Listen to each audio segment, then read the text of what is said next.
gather round and hear a tale the history books pass by, of Jeremiah Finley, a man who dared to try. He crossed the sea with empty hands, a tailor by his trade, and stitched his hopes into the cloth of the new life he would make. Ride on, Jeremiah Finley, across the rolling prairie sky, with Carlo, your faithful sorrel horse, beneath the western light. You died with your boots on where the little bighorn flows, but Ellen kept your memory alive when the cold north wind blows. The old folks said his needle flew as steady as could be, and some would swear he stitched the coat that Custer wore proudly. Buckskin fringed and gold and tan, the soldier's frontier pride, made by the hands of an immigrant who stood just outside the spotlight.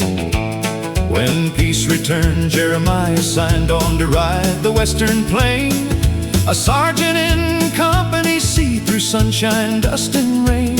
He learned the ways of horse and trail, of bugle, camp and gun, and Carlo carried him for miles beneath the prairie sun.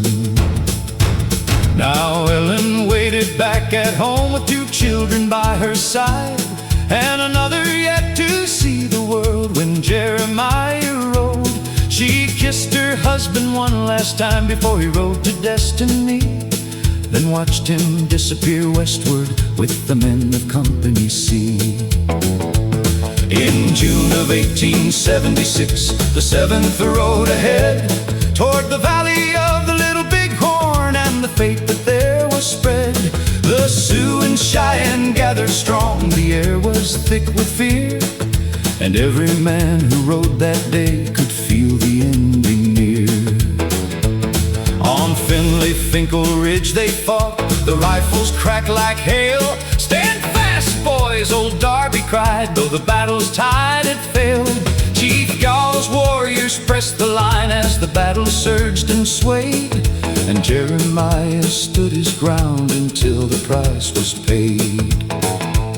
When Carlo fell beneath the fire, Jeremiah took his stand, using his faithful horse for cover, with a rifle in his hand. Chief Gall's warriors closed around the smoke, rode dark and high, and Jeremiah fought them to his last breath beneath the western sky. When the battle's roar had faded and the prairie winds blew cold, they found him lying next to Carlo, just as the family story's told. The sergeant and his faithful horse still resting side by side, where they made their final stand that day on the Little Bighorn Divide.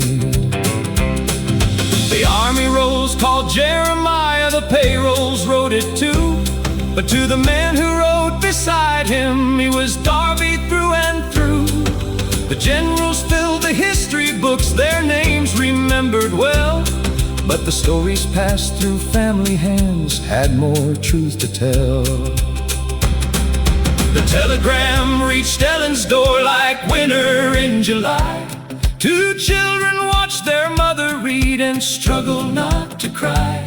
She placed a hand upon her womb and looked toward the western sky, for the son who'd bear his father's name, yet never know his eyes. Ride on, Jeremiah Finley, across the rolling prairie sky, with Carlo, your faithful sorrel horse, beneath the western light. You died with your boots on where the Little Bighorn flows, and Ellen kept your memory alive, so every child would know. The army called him Jeremiah, his friends all called him Darby. He crossed the sea with a tailor's hands and a dream of what life could be. He left behind his Ellen, 2 children and 1 unborn, and rode away with Company C toward the Little Bighorn. The years have taken Custer, the bugles and the glory too. But around this family's table still, his story carries through. So raise a glass to Jeremiah and the ordinary brave, for history remembers generals, but family remembers names.